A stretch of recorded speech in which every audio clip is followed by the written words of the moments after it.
Welcome to the Designing Hollywood podcast. I am your host, Robert Meyer Burnett. The Designing Hollywood podcast is dedicated to all things movies, the movie industry, and its talented professionals. Today's episode is sponsored by Johnny Incorporated. Today's guest is a writer, a director, a producer, originally from San Antonio, Texas, and currently resides in Los Angeles. She's worked in the entertainment industry for 16 years and started her career in the International Publicity department for Sony Pictures Studios, traveling the world, working on the marketing campaigns for the studio's major films. She eventually left Sony to work as a development executive at Roland Emmerich's producing partner, Harald Kloser's production company, where she worked on several blockbuster films and TV projects. She eventually left to start her own production company. She wrote, directed, and produced a short film on the true story of the Americanization of Mexican Americans in 50s Texas called My Name is Maria Let me see if I get this right. My Name is Maria de Jesus? Or is it de Jesus? The award-winning short premiered on HBO Latino in 2019, and she did a national university speaking tour where she screened her film and spoke to the Latino students on campus. She co-wrote and produced a thriller, Discarnate, and co-wrote a social justice thriller, Madres, produced by Blumhouse, that premiered on Amazon in October. She wrote and directed a short film, Worry Dolls, that recently premiered on Crypt TV. She's planning the pilot for a 1-hour genre series she created, Hummingbird, for Amazon Studios that she will also executive produce. She is definitely my kind of imagination connoisseur. Without further ado, it is my pleasure to welcome filmmaker Marcella Ochoa to the Designing Hollywood show. Marcella, thank you for being here. Well, thank you for having me. I'm so glad to be here. It's great to have you. Now, you know, everybody wants to know, everybody sort of has a roundabout way of getting into the business. And I'm curious, you jumped into Sony International Marketing. And of course, the marketing departments of studios they wield so much power now. There's been a whole power shift in Hollywood over the last 25 years to marketing. How did you find yourself there? Yeah, I actually had such a roundabout way of becoming a filmmaker. I knew I always wanted to be in entertainment, be in Hollywood somehow, and I just didn't know the right way to do it. I hadn't gone to film school, and I had a degree in marketing. And so I thought, well, let me, maybe see if I can get a job in the studio world and see if I can learn a lot and then jump, because it's such a hard leap from there to go into production. But I just need, I wanted to learn everything about Hollywood. And I think, the studio is a great way to learn, and especially marketing and publicity. I think it's so important, especially as a filmmaker, it's helped me. Yeah. So I ended up, I was living in San Diego at the time, and I applied, at marketing jobs all over, and was able to get one at Sony, an entry level in international publicity. I started off as an assistant and worked my way up, but it was such an incredible experience of understanding the studio world, which is so complicated and so political, and also marketing and how to publicize your film. And I worked in international, so we were publicizing and working marketing around the world.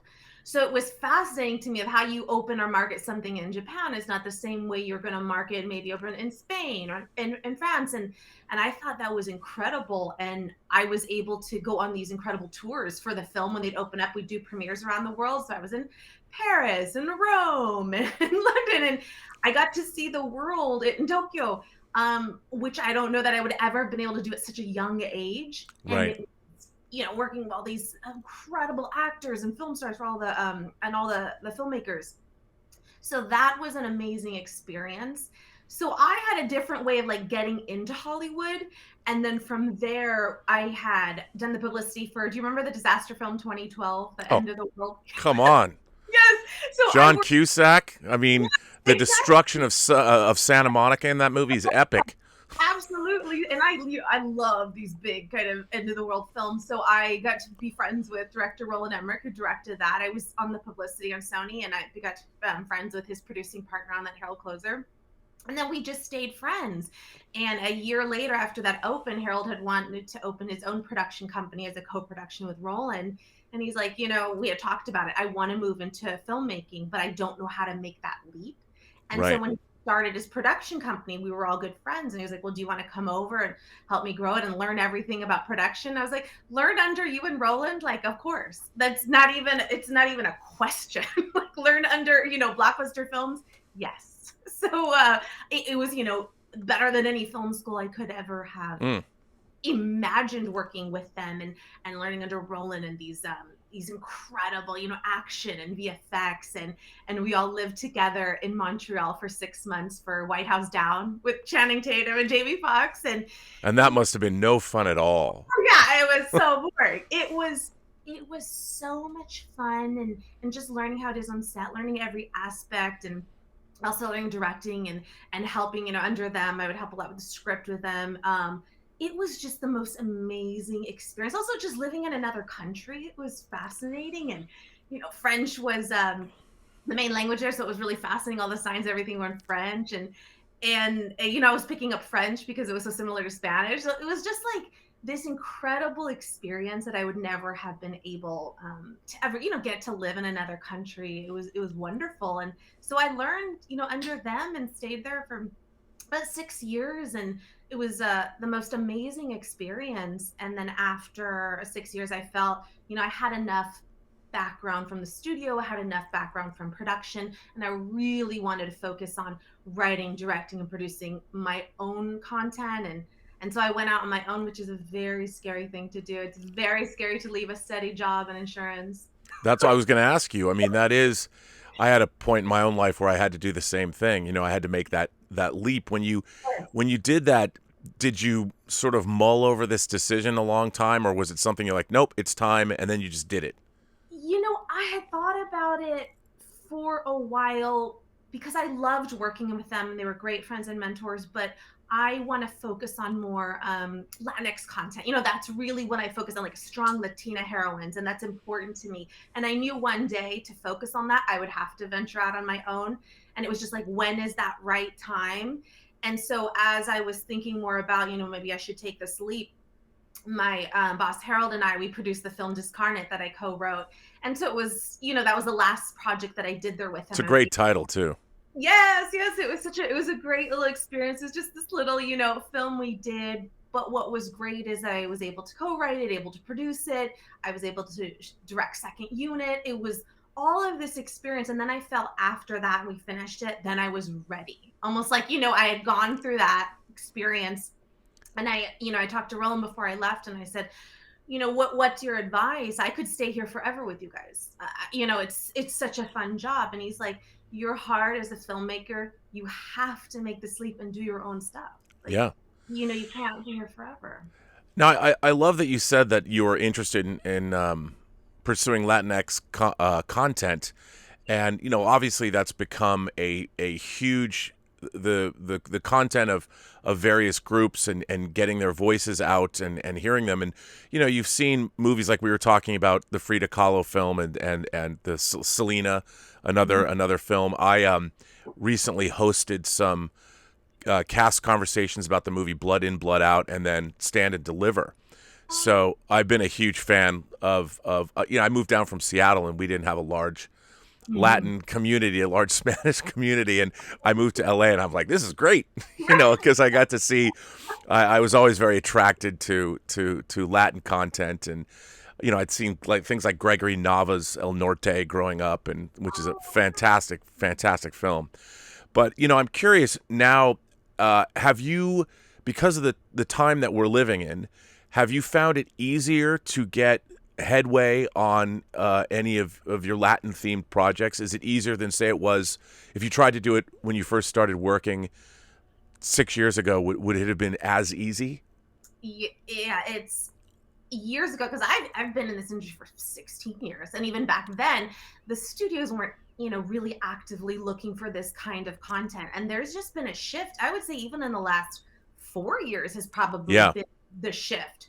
And so I sort of came at it in the right time when I was leaving Roland and Harald. It was about 5.5 years ago, to start focusing on this. It was sort of the right time, because now studios are actively looking for representation, authentic stories. There has been a shift in Hollywood in the community.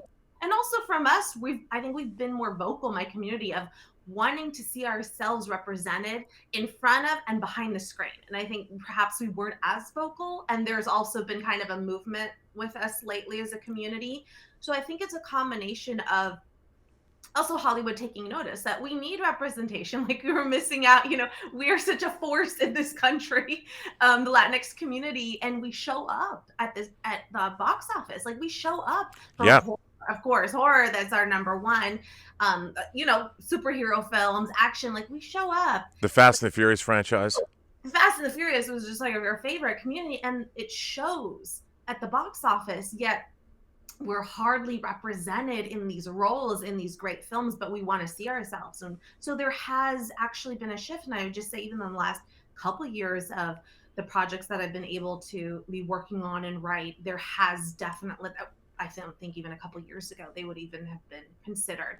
And so it's been great. I think this is like sort of a great time for me to be in Hollywood, to be writing and directing, and also studios are also looking for underrepresented filmmakers, even women. So Of course. so it's also a really great time, because there need to be more female of color writers, directors, producers across the board. So yeah, absolutely, there has been a shift lately. Well, I haven't seen it, but I was fascinated by Madres. Yeah. What, like you said, when you first came across this story, I mean, it's pretty horrific. I didn't know that went on either. And I started doing reading after I was reading up on you, like, oh my God, this is horrifying. Just that specific topic, I wonder if you could talk a little bit about Madres and how you got into wanting to tell that story and what that story is, because man, Yes, it's hardcore. And then you ended up did you work with Blumhouse on that film? yes. So yes, I sold it to Blumhouse, and so then we worked with them. So, well, take us through that. Like, okay, were you looking for this kind of material? Were you delving into the past to find a story like this, or did you just stumble across it? Yeah, I stumbled across, so I love, all things genre. So horror, I'm obsessed with as a young child. Me too. Yeah, so like obsessed, and it comes from two things where my parents would sort of let me watch everything at a very young age. So I was constantly watching all kinds of horror, and they were like, okay. And then my grandpa from Mexico would tell us like these tales of like La Llorona and Cucuy and all of these, horrifying tales that something creature is going to take you if you're bad. So you sort of grow up with this kind of love for horror fantasy. Yep.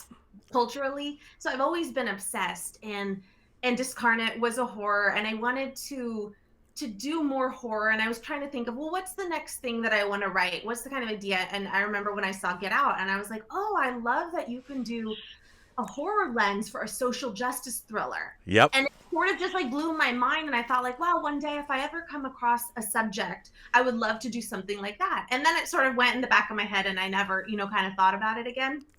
And then I was researching for the Mexican American experience, like on Americanization in the United States, and just kind of reading different books. And there was a section in one of the books, and it talked about Mexican migrant women who are being sterilized in the 60s and 70s in California. Okay. So I was like, how? What is this? What was going on here? You got to explain to the viewers, because this horrified me reading about this. So I was horrified, and then I got my hands on every material. So there was a documentary called No Más Bebés, No More Babies, and it was on that. So what was happening is doctors were sterilizing Mexican migrant women who couldn't speak English, and when they were pregnant, and when they would go in to deliver their baby, the doctors would have them sign a form, and the women didn't know what they were signing, and they'd say, oh, you just have to sign this, or your baby will die, you'll be in, something will happen. So the women didn't know. They would sign their name, and what it was a consent form for sterilization. And what they would do was how did anybody, who sanctioned this? Yes, it was actually even happening here in Santa Monica. It was at a hospital here. It was white doctors, and they felt they were trying to control the Mexican population. They thought it was running rampant, and they took it upon themselves of, well, we're going to fix what's happening in California. And it was happening all over. And it wasn't even just California. There was California, but it was across the United States. It was happening. And so what was happening was here in Los Angeles, when they would go in for a C-section, he would tie their tubes. And these women had no idea. And so after they had their baby, they could never get pregnant again. Had no idea why. And eventually all of this came out. And in the 70s, there were, I think, 8 or 10 women here in Los Angeles sued the doctor. and the court found the doctor didn't do anything wrong and let him go, saying, oh, he's a doctor, he knows what he's doing. And it was just, so I was horrified. I was horrified when I learned of this and what had been happening. And I thought, well, this is a horror. Because I thought, oh, I could write a drama on that. But I was like, no, this is a horror. What we do to one another is a true horror. I mean, you can have monsters, but no one's more monstrous than human beings to each other. That's exactly. And so after that, I said, this is it. Like, this is the idea. This is it. This is what I want to do. This is what I want to write. And, there was a chance that nobody would ever buy it, that I was going to waste my time for a year writing it, because it is such a difficult subject matter. Not only is it about immigrants and racism and the female reproductive rights, who is going to want to buy that? But it was something that I was so incredibly passionate about. I had to get this story, just write it and see what happens. And so I talked to my writing partner. We had written Discarnate together, my writing partner, Mary Michonne. And I was like, we had talked about doing another horror together. And he is a queer writer, and he's like, he understands what it's like to be, persecuted or an underrepresented. So he's like, absolutely, like, and he's so great at scares and tension. So we're like, let's do this together. And we wrote it. It took us about a year. And then it took us about 2 years to sell it. I mean, just sending it out and then just still adapting the script, adapting, and trying to figure out, how do we keep people on a ride the whole time and then twist at the end of what's really happening in this town? And so we do it as like a ghost story of this, something is happening to these Mexican women in this town in the 70s. What is happening? Is it a curse? Why can't they have children after they've had one? And it, kind of takes you on this ride. And at the end, you realize what's actually happening is they've been sterilized. And that's the actual true horror of the film. And right.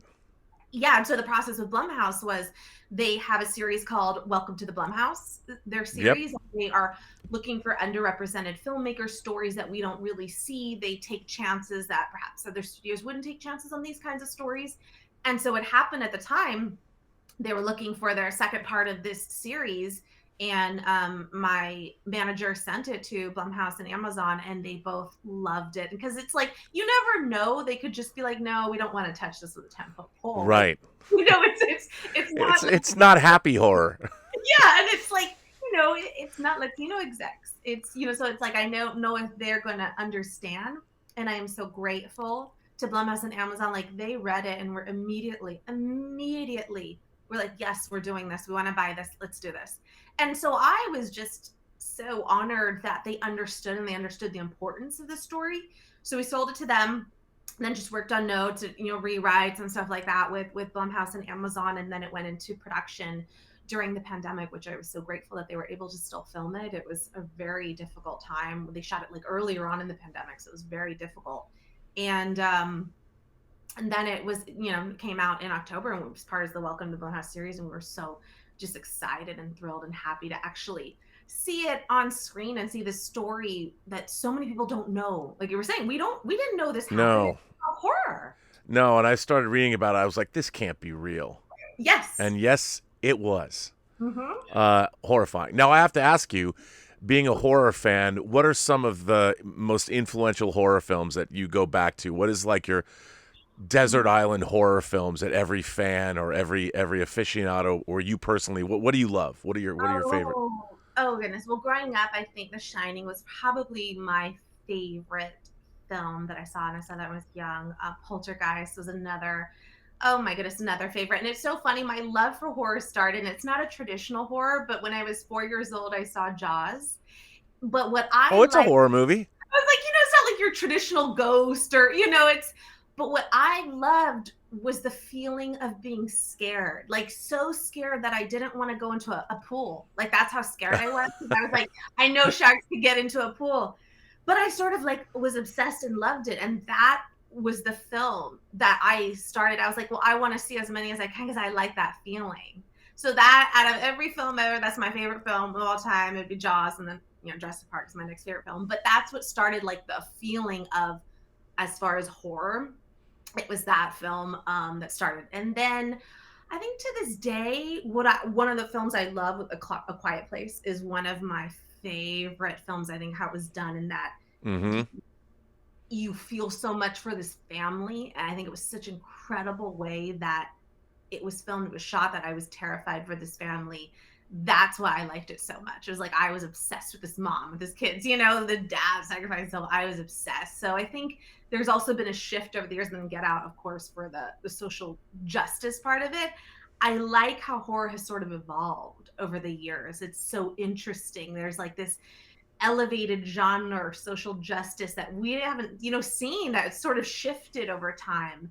And I love that. I love that there's so many different ways within horror, it's such a vast genre, that you can tell these kind of stories, where you can tell a slasher, you can tell, you know, a Jaws, you can tell all this stuff, you can tell a social justice, a creature feature, which is A Quiet Place, but it was like so elevated the way it was. That blew my mind. Well, you know, I'm curious about one of the things about, I guess, Latina culture or Mexican culture too, the iconography, things like the Day of the Dead, Right. you know, and I really liked the Pixar movie Coco, Yes. which is, I mean, I was blown away by that film, and that was a film that just delved right into those ideas, and I thought it was such a celebration. To me, that's, I love seeing cultural horror where you it gets specific to various cultures, and I think we're seeing a lot more of that. Like there was this spate in the early aughts with a lot of Japanese horror that was being remade in America, like The Ring or The Grudge, and the original versions of those movies were so. I love the fact that they were steeped in Japanese belief, you know, and a lot of it. There's a great movie. It was remade in America terribly, but it's a movie called Pulse. That's sort of an existential ghost story that was very Japanese. It was directed by Kyushu Kurosawa, but I loved it. And I love the specificity of that. And I'm wondering, you know, what is your background as being Latina yourself? Are you planning on delving into the cultural heritage of that to bring more horror films forward? Like you said, what you heard from your grandfather, or going back in and getting very specific about those things in your next work?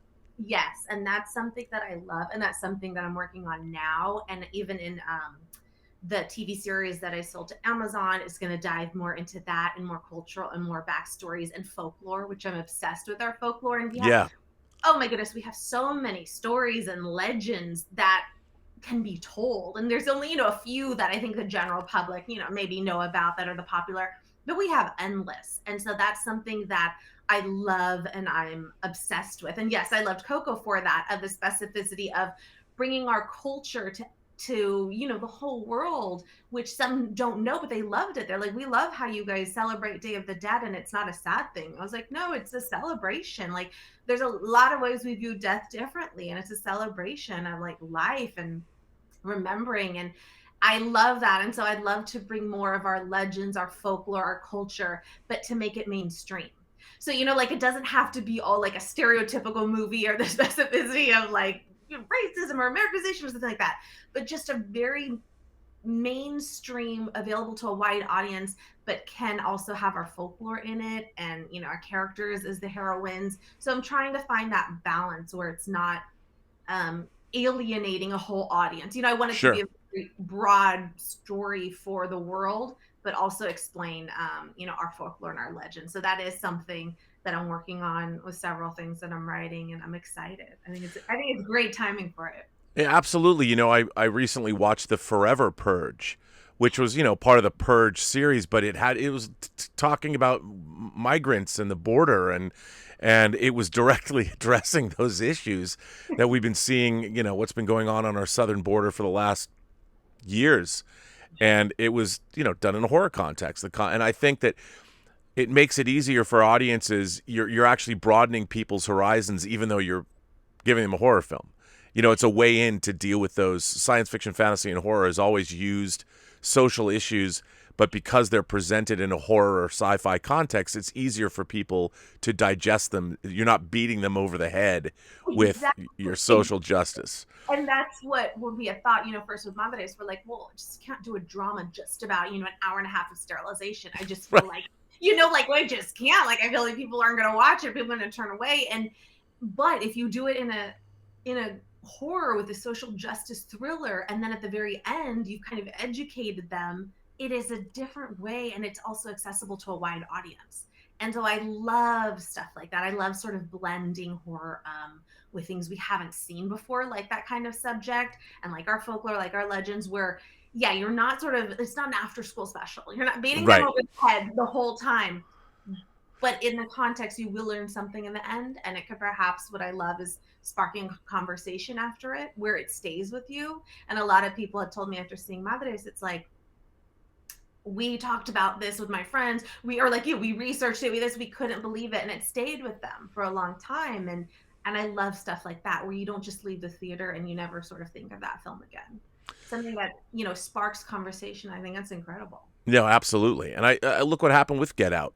When Oh, you see the conversation that surrounded that film, even the new Candyman, there's a lot of people discussing what's going on there, and even Jordan Peele's second movie, Us, yes, that had a lot of really interesting. There's a lot of really, I think horror as a genre is very vibrant now. yes. I don't know if you have ever seen this, but Guillermo del Toro did a beautiful horror film called Chronos. That was one of his very early movies. It's about a little girl, and I think her father or maybe her father. It's a very interesting look at vampirism from a very different point of view. It's a wonderful movie. He made it before he made like Blade 2 or Mimic, but he did it in Spanish, and I think he shot it, I want to say Mexico City, but don't quote me on that. but I really do like. I think that there's never been a better time for new voices to get into the horror realm. Now I have to ask you, has your experience coming, because you have worked for Roland and you've worked for Harald and you've seen the process from the inside, how have you found the relationships that you have, like when you're writing something for, say, Blumhouse? Have you been dealing with executives and getting notes? And if you could speak about the actual writing process for you, and when you're writing for, like, I'm a huge fan of what Blumhouse has done. They've made low budget horror theatrically viable. You can see a movie like Lee Whannell's Invisible Man. They make it for $8 million, and they get it released through Universal, and it makes $100 million. I mean, that's a nice return. That means that there's nobody else putting lower budget horror in theaters. Or, as you said, they've got the Blumhouse series that they did with Amazon. But what was it like to work? The question is, what's the process like for you working for something like, or a company like Blumhouse, and how did that relationship? Did you enjoy it? Yes. So the process was great, and I was so grateful that I had worked under Roland and Harald, because I saw the process of getting notes and working with the studio, because it's a fine art of getting notes where you want to stick creatively to your vision, but you also have to address the notes because you answer to someone. You answer to your production company, you answer to producers, and you answer to your studio. So there is a fine art of doing it, and I learned so much under Roland and Harald, how they took notes from studios, how they addressed it. So I took all of that knowledge and was able to work with Blumhouse. We get Blumhouse and Amazon notes. And also their notes were fantastic. It wasn't anything like, oh, we need a page one rewrite. It was great. It's like, oh, let's explore more of this. Oh, let's have more of this. Or their notes were really great, and they were really collaborative. So we would have these notes calls where, the execs from Blumhouse would be on Amazon, and we'd go over all the notes, and I'd be like, oh, okay, great. How do we address this one? Oh, this is our idea for addressing this. Or if there was a note that was like, I'm not 100% sure, let's talk this through. And then we would talk it through. So it actually was a wonderful collaborative process. Their notes, I think, made the film stronger, each draft. And they were great. I mean, I love them. I would do anything with them again. They're a really wonderful, and like you said, savvy team. They know what they're doing because they do this for a living constantly on all of these films. So they have such a great perspective on, they know what's going to work. They know what they can shoot in like a certain limited amount of time. And the script has to be down to, 95 pages. Like it's a fine art that they know so well. Right. So, I learned so much from them, the process. Now, having your studio background and obviously working with one of the A-list filmmakers in Hollywood was, I think, it's a huge leg up. I mean, obviously being able to see things from the inside. What were some of the lessons that you learned in terms of screenwriting? Maybe any shortcuts or in terms of how did your writing get better? Under them, I learned structure a lot because that was something that I really didn't have a grasp on. Because Mm, when I was at Sony, we would read the scripts to start thinking of ideas for publicity. So I had read a bunch of scripts like from the publicity side, just thinking of marketing. I wasn't thinking of structure. I right. wasn't thinking of character because the film is already done at that time. We're just reading it to understand, well, this is what we could do an event. Like, what can we market it? Working as a filmmaker side was understanding character structure from the get-go, the 3 act structure really well, and your character, your hero's journey, and just like dissecting a script. That's what I learned from them, that process, because I had never gone through that process. I'd only ever worked on finished, completed projects. And it was just, fascinating, the process of, your character, like, how are we getting from point A to point B at the end of this script, and your hero's journey, like a hero's journey, especially with a lot of Roland's film, the hero's journey. And so I did learn a lot from them screenwriting, and they were so great because I would read a lot of their scripts and give them some advice because both of their first languages were German. So I would Right. read it to the past, be like, oh, well, maybe let's say this, or, and it was so wonderful. Like, they let me be so involved. But yeah, it was fascinating just seeing, because both of them would write most of the projects we worked on together, and seeing that script is like the writing process, from the incarnation of the idea to actually shooting it. And then also, when you're on set, the script changes all the time. So Right. it's sort of an ever evolving notes. And then in post, it's going to change with ADR and additional dialogue. So the script is sort of evolving the entire time. And it was great to see that process, because then we went through that process ourselves. So it was changing. And then even when we saw the cut, like, okay, well, maybe let's add this dialogue. Let's just do some ADR here. Or what about here? It was just, it's ever evolving through the end until it's, in theaters. But it was great having been through that experience already, and understanding it was very helpful when I actually went through it myself. I would imagine it makes it less intimidating too. Exactly. And I felt I knew how to really work with the studio, because I had done it on the filmmaking side under them so well, and been on all the calls and seen how it works. And so I felt very comfortable, because I think a lot of writers earlier on are very intimidated by the studio, or the notes, or don't want to stand up creatively, or, it's sort of an intimidating process. But I felt really, really comfortable because I had been already doing so long for the other production company. I felt really secure in my ideas and my creativity and what I had to say and my point of view. And what was great is that I was the only Latina on the project. So they, were like, oh, okay, if you think that's right, okay, yes, then that's right. They sort of like looked to me for any kind of, authenticity. So they were really, really lovely and open. And it was just a wonderful experience. Well, that's great to hear. You don't always hear that from writers. Exactly. That the writers don't always have the best time, or they don't like the studio notes that they get, which is That is a lot. Yeah, I have a lot of writer friends, and they're like, it's so difficult. As I asked them, I'm like, well, how do you navigate when you don't have a note you like, or if a note is really just bad? And they're like, well, if they insist on it, we have to do it, but it's like the best version of that note, or like, can we find a nugget of something good within that note? But at the end of the day, you're hired to do something. You answer to all these bosses, so you do have to sometimes do stuff you perhaps don't love. It's not your creative vision. And then, there's a lot of cooks in the kitchen, and then once they have a director on board, you have to do their notes as well. And then once they cast the actors, a lot of them have notes. So it's like, you have a lot of people to please, to answer, while still trying to keep the essence of your creative vision. But there's a lot of people you have to collaborate with. And that's just part of being a writer. And that's one of the things that pushed me to move more into directing, where I will have more control on my projects and more of my vision, because you only have so much control as a writer, and then it goes, off into the world of the directors to shoot it. You don't have as much say or control as you do when you're actually directing your own stuff that you're writing. Now, when you moved over into direction, you'd said you'd already directed some second unit things, and so you weren't unfamiliar with the process. You weren't. Some first-time directors really are, well, I've never directed anything before, and they might be writers and they jump into the process. What were some of the things that when you're transitioning from being I guess you're a true auteur, when you're a writer director, and you know you're going to direct something, does it change the way you write?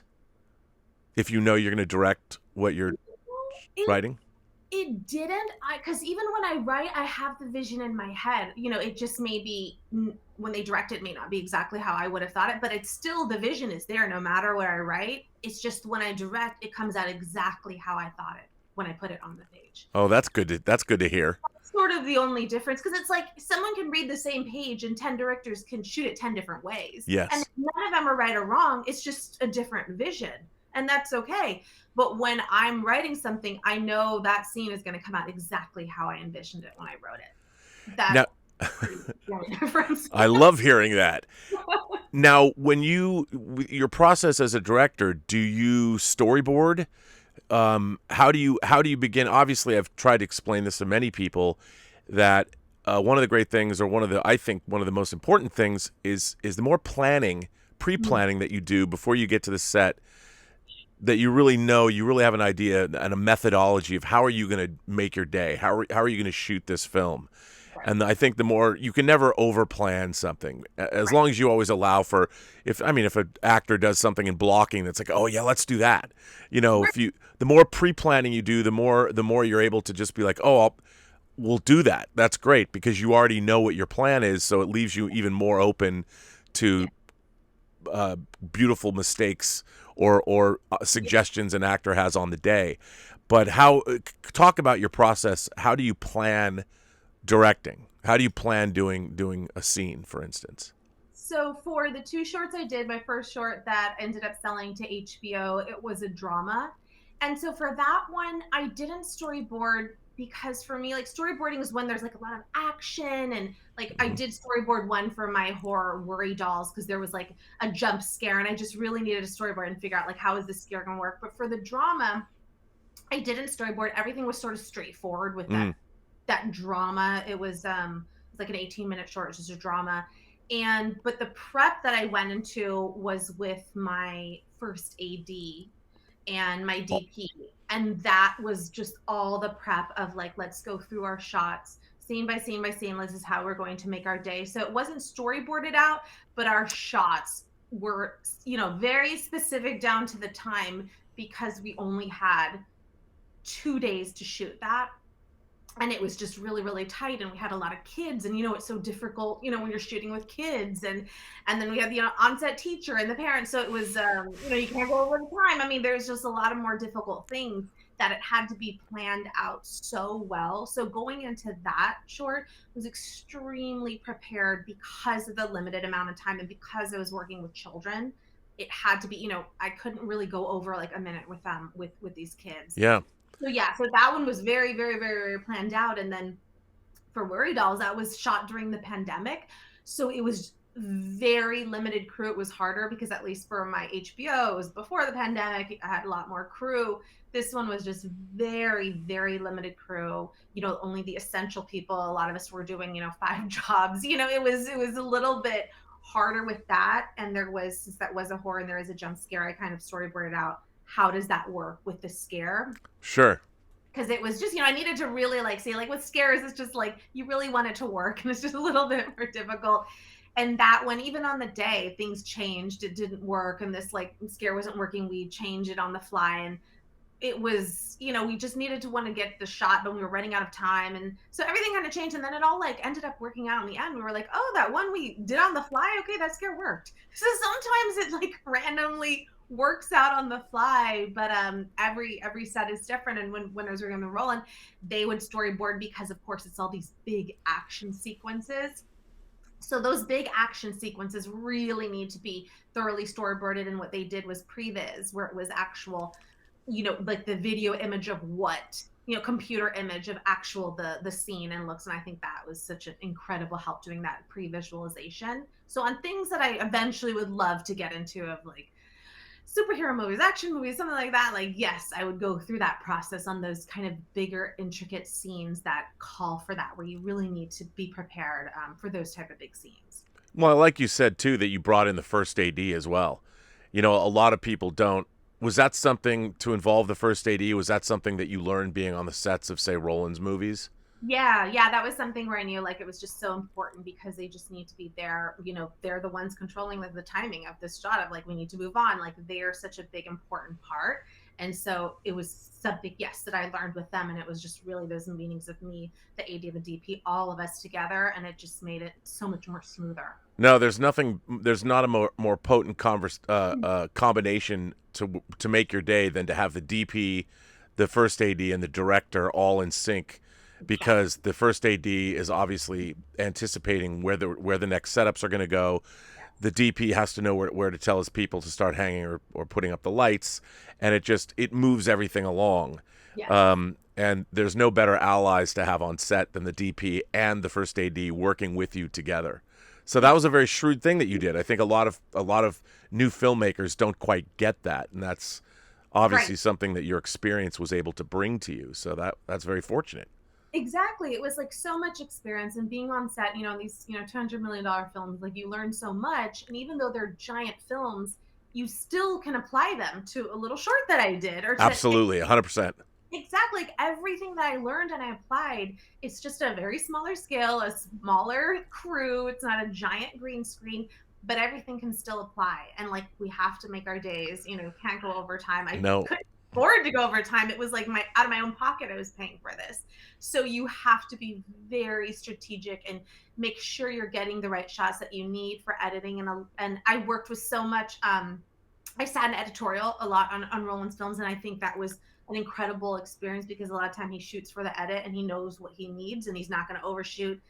And I learned a lot from being an editorial constantly on all the projects, and that helps me where a lot of times I'm thinking of shooting for the edit. I'm like, I don't want to waste time and shoot stuff that I know I won't use in the edit. I just know it. And that was really, really helpful. And so from my next short, Worry Dolls, then I was the co-editor on that. And I felt like I knew exactly what I wanted and it was just much smoother. mm.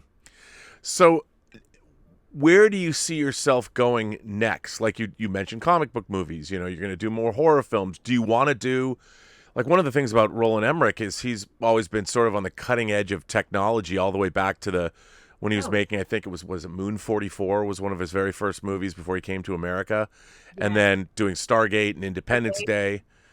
Yeah. I mean, he's always at the forefront of technology. White House Down. A lot of people thought, "Hey, we shot this. Did you shoot this around the real White House?" No, it Yes. was. Like, you shot that in Montreal? We're like, yes. I mean, the backgrounds and things. There was some incredible technology that was employed on that particular movie to really sell that illusion. They did a really great job. I Yeah. mean, with Yeah. the where do you see yourself going? Would you like to make a big effects extravaganza like that? I would love to. Because I love films like that, and I would love to. I want to focus more on, like I'm saying, moving into directing and moving more into that of first getting my first feature under my belt. So that's something that I'd love to, because you have to at least have that first feature before anyone's going to give you a bigger film. It's got to be baby Sure. steps. They're not going to give you a giant film of a short.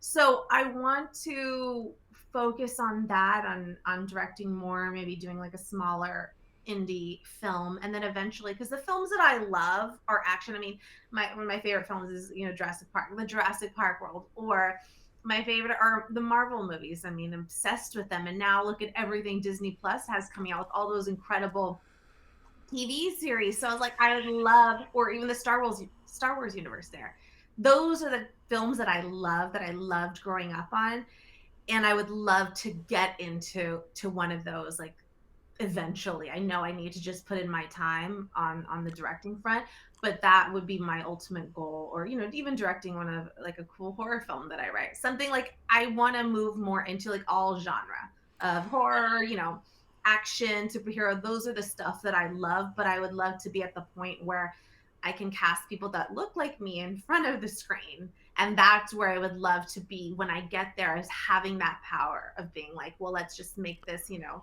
an authentic representative movie of, I want to see people like me, as the heroine of these type of films. And so I think, I just got to put in my time and earn that to be able to have that power to do that.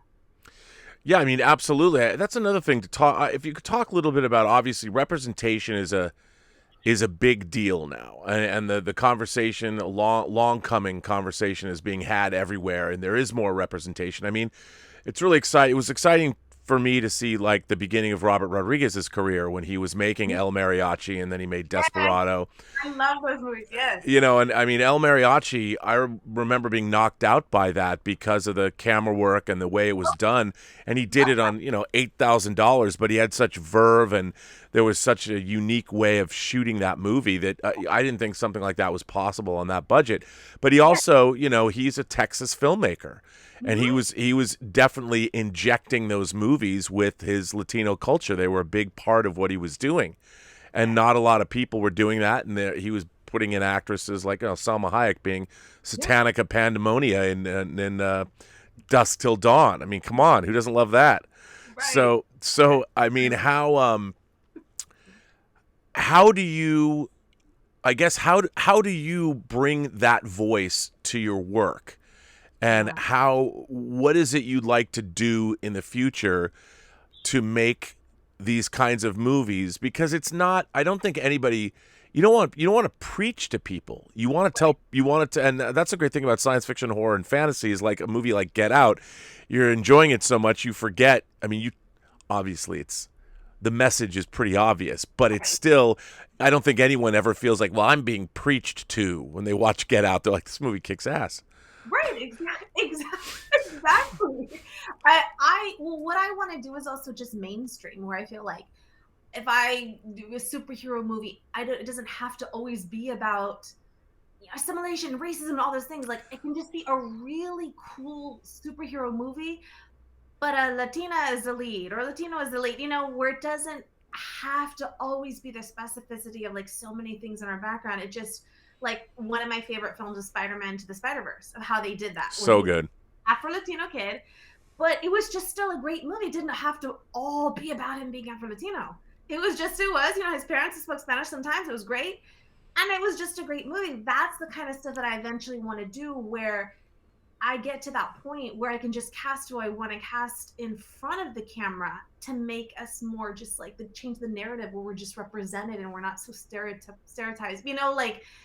I'm kind of just tired of that, like, over and over, the stereotypes that we see ourselves. Like, let's just be in a cool big movie. Right. And it doesn't always have to be about something, or even a social justice. It doesn't always need to be that. But like, just seeing us, like when we first saw Diego Luna in the Star Wars movie, like, we were just so excited. And it wasn't about him being Mexican like in Star Wars. But he was great. He was in it, and we loved it. So I think like that's what I would love to eventually do to sort of normalize us in being able to cast in those type of big films that I would work on. That's something I would absolutely love. And then, a little bit of our culture, of course, would seep in through it, but it doesn't always necessarily have to be the driving force. Like, I want us to be we want to be superheroes. We want to be in like big action thrillers. We want to save the world too. Yeah. So I think sometimes we're often overlooked, and those roles wouldn't even go to my community. And that's something that I want to focus on changing. And a lot of stuff I write is like a strong female heroine that we haven't seen. And like, because I didn't see anyone that ever looked like me on film or TV growing up. That's something I want to change for the generations behind me. Like, I want to see us saving the world too. So that's something that's really important to me. I want to focus on. I love that. I mean, it's funny because I think that there's a lot of people forget there's movies like Y Tu Mama Tambien, which is a great movie, and that, it's two dudes, it's two guys just hanging out, figuring, Exactly. and that movie it might not have been in Spanish, but it was cool that it was, Right. And I would love to see more. I mean, I'm always fascinated by like the Aztecs. I would love to see some kind of a Latino superhero that derives his powers from something, the pyramids or the Mayan culture. It's just something like that would be badass. The Mayans disappeared, but they're coming back. And we love. Did you see Meyer and the Three on Netflix? Yeah. Have you seen that? And like, I watched that with my nephews, and they loved that because it's like, yes, it's a blend of like all our cultures from Mexico, and we've never seen like a warrior, a little princess like this. And so that was something I'm like, I wish I had something like that when I was younger to watch. But like, we just loved that. We're starving for this representation. Yeah, I mean, it's a little hardcore, but there is a Mexican horror film called We Are the Flesh. I don't know if you've ever seen that.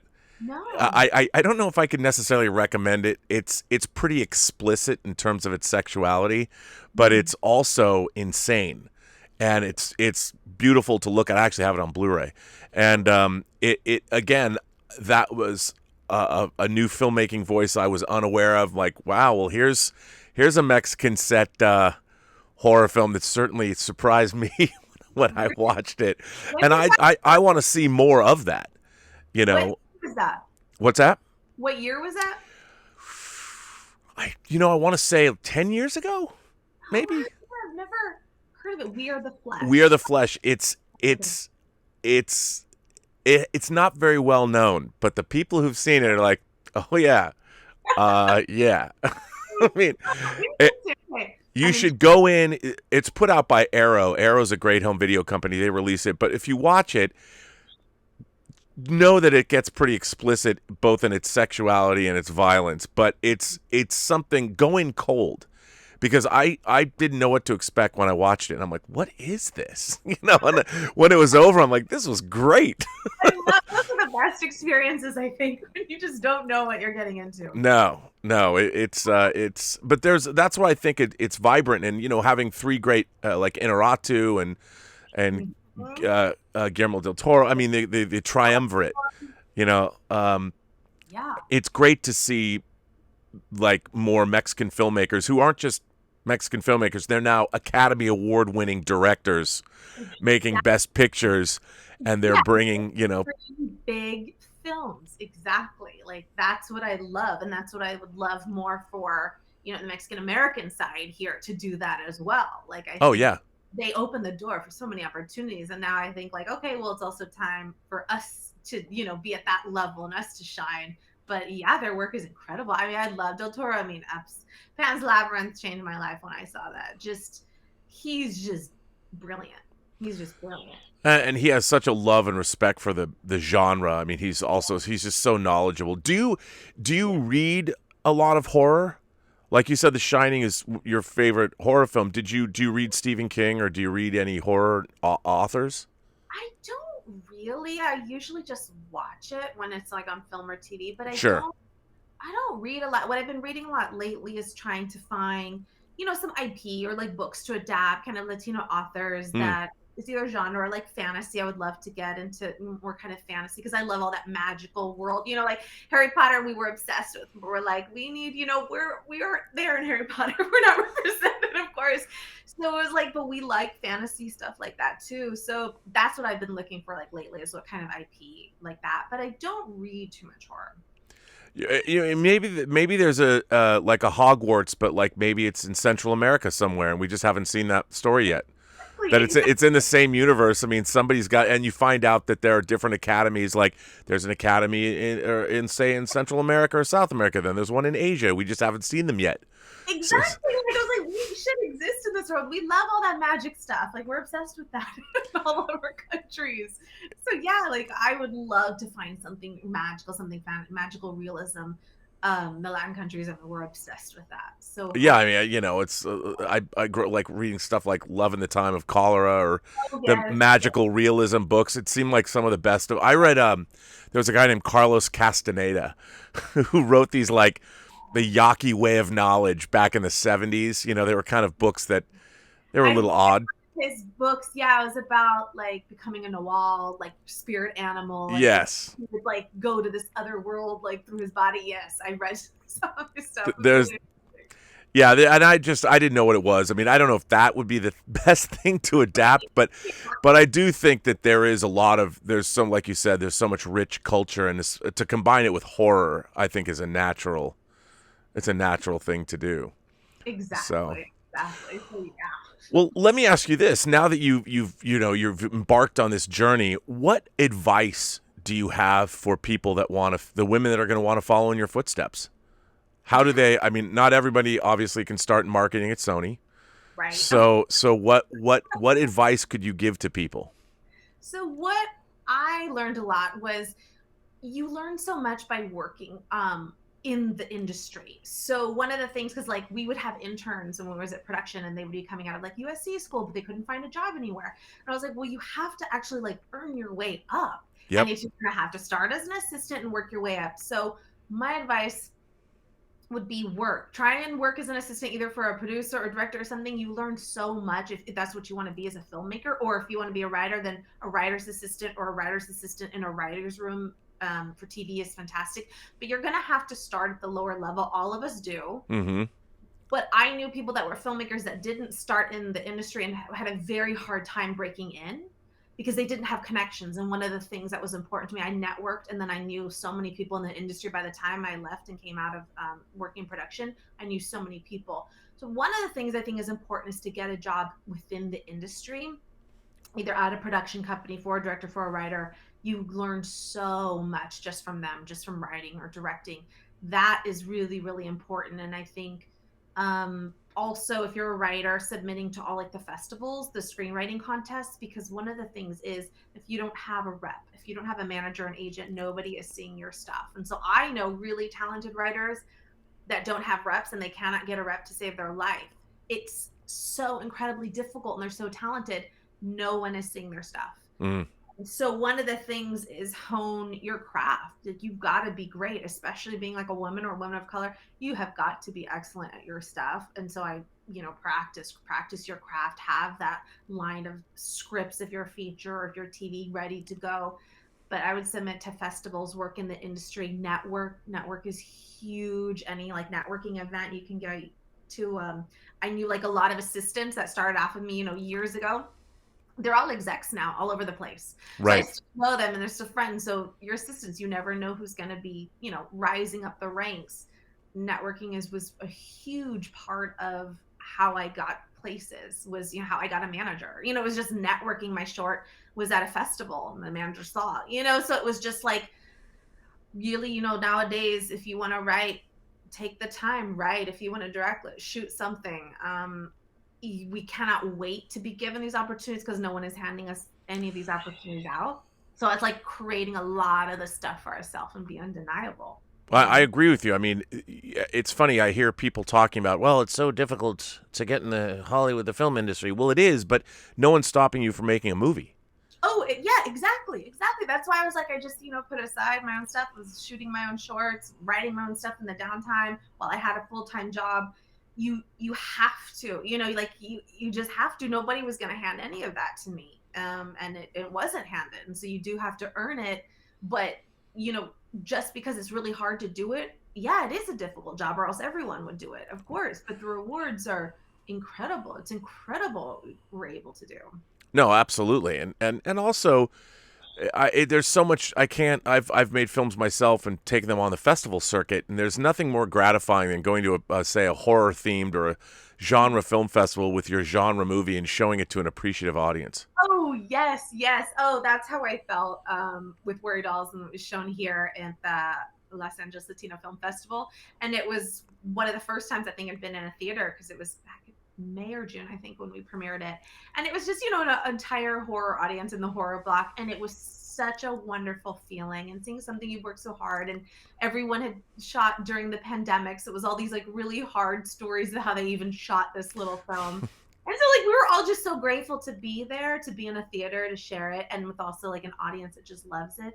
It's a really great feeling. And so I do feel shorts and festivals are a great way to get noticed, to get representation. So all of those things, I think, are things people can do on their own. And it's like, I know people who've shot stuff on iPhones that look incredible. Yeah.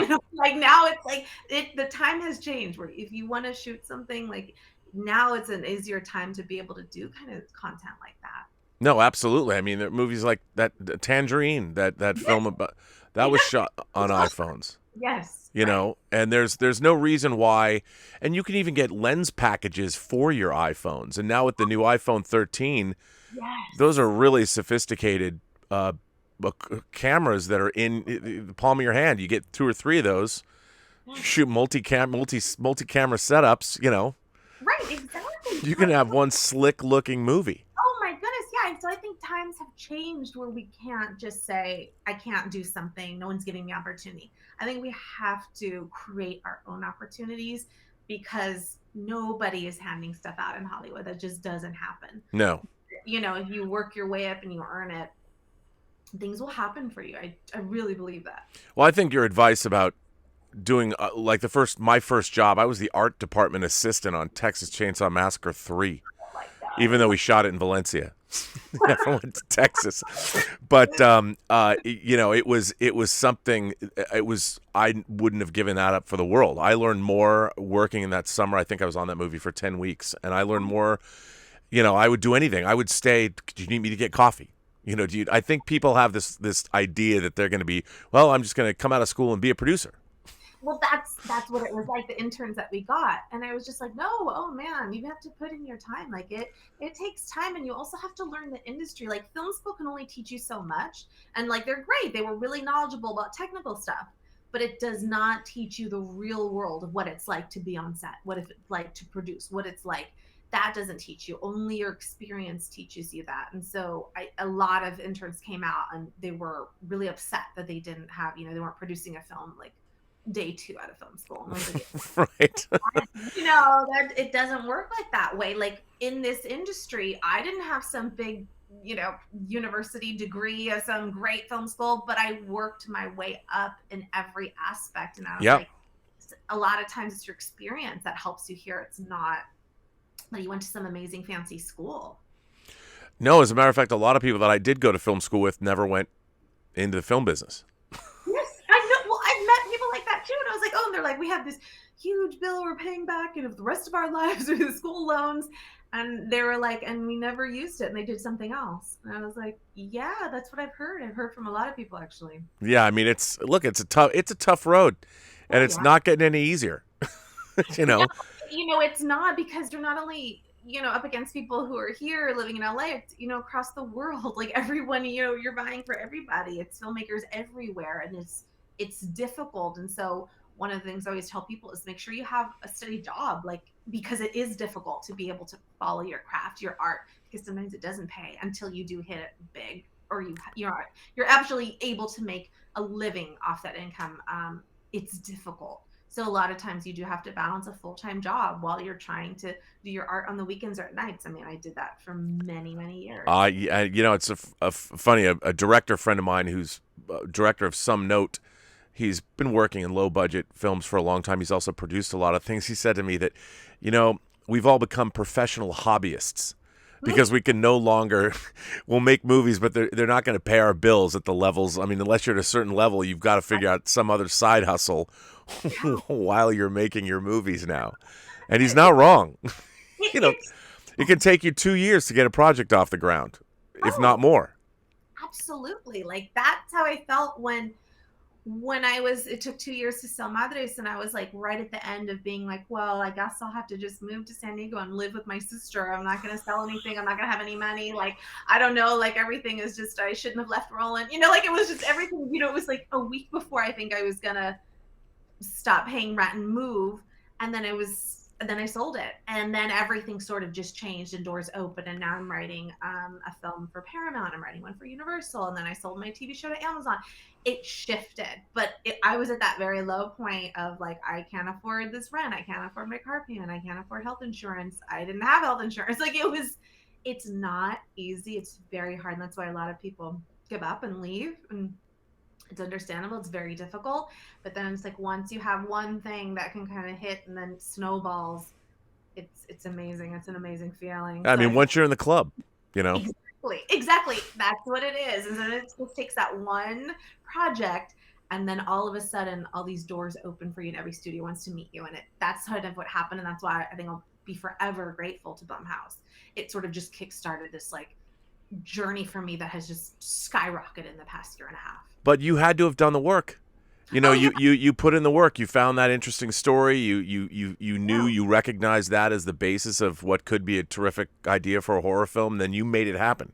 Oh yeah. Like, if I didn't have a script that I was able to sell them, it wouldn't have happened. But I had, had that idea, worked for so many years in the industry, understood how to write a script, understood it. I was ready for when it happened. So, like when I finally sold something, when I was finally working with the studios, I was ready. All those years had prepared me.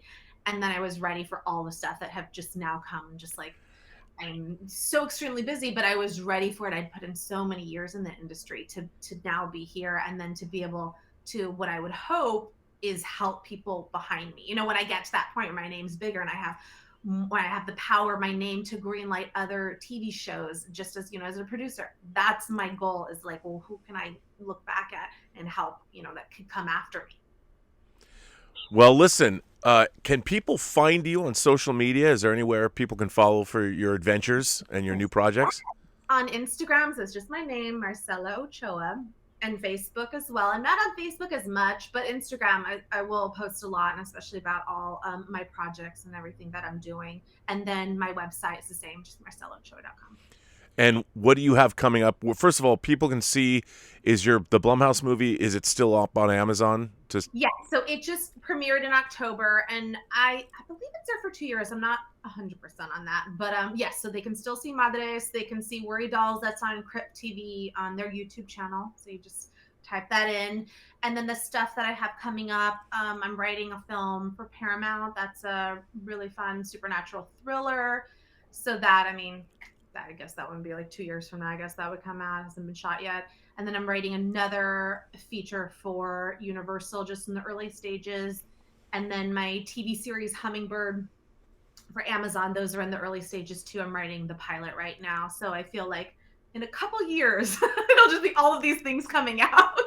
But right now, it's such a long process. The writing, the notes, it takes a year and a half to come out after filming. It's a bit of a process. And so then I hope in that downtime, I'll be able to find something to work on directing my first feature. So that's kind of the goal for the next couple years. And you're going to write that first feature? Yes, I would love to. Unless I find some IP that's great that I adapted, or I'm sort of open to anything. We're looking for everything. My reps are like, well, if we find this a great script and they need a director, I was like, yes, I'm open to that. I just want to really get that first feature under my belt as well. So I'm sort of open to everything right now. Well, Marcella Ochoa, I want to thank you so much for this hour that we had together. You're just delightful. I can't wait to see where your career is going to go. And I want to thank you so much for being on the Designing Hollywood podcast. Well, thank you for having me. This was great, and I appreciate you letting me talk about all this. So, and I hope you guys follow me, and I hope my career goes through the roof. Oh, I have no doubt of that, and I definitely will be following you on social media and watching you with great interest. Yeah. Okay. Thank you. Thank you. Thank you so much. Have a good day. Thank you to our sponsor, Gianni Incorporated. Gianni Incorporated is the most reliable studio service resource for men's clothing to the entertainment industry. With over 25 years and 500 productions served, Gianni Incorporated is the suit finder of Hollywood. I actually got this beautiful jacket from Gianni, so I vouch for them. And if Johnny can't find it, no one can.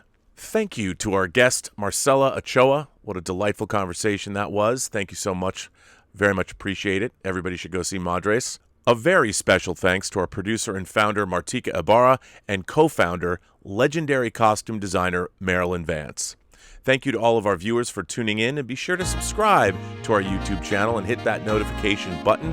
And you can find the Designing Hollywood podcast wherever you get your podcasts, also on iTunes. Follow me, Robert Meyer Burnett, on Instagram, on Twitter at BurnettRM, or find me on my own YouTube channel, The Burnett Work. Thanks for watching. We very much appreciate it.